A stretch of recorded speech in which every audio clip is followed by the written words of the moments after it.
Welcome to Thurley Airfield and Arqiva's Bedford Teleport.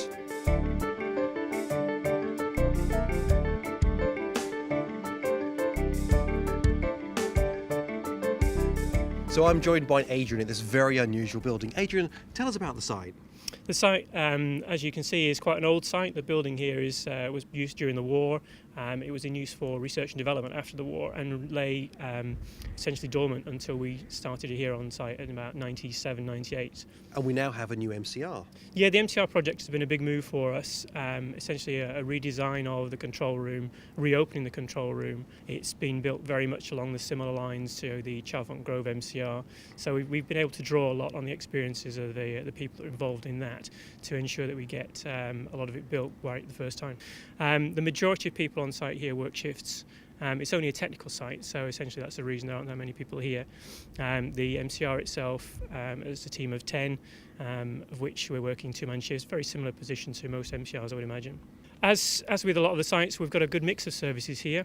We've got obviously support for broadcast services here. We're supporting feeds from other areas within the business. So we've got feeds to us from Chalfont Grove, for example, which we uplink here. We're also providing a lot of data services out of here, and we're growing this site very much as an iDirect site.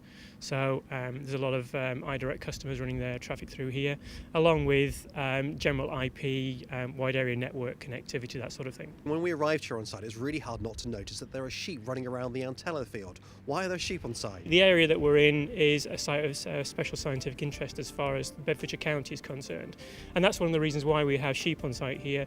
It allows us to graze the antenna field, which ensures that then we don't have to use pesticides or any intensive methods of farming to keep the grass down. We have some rare flora and fauna that is rare within Bedfordshire, not necessarily rare within the country, but there's bee orchid and adder's fern tongue is particularly prevalent in the antenna field, and we have surveys carried out on a regular basis to see how the work that Arqiva and we are doing here impacts those colonies of plants.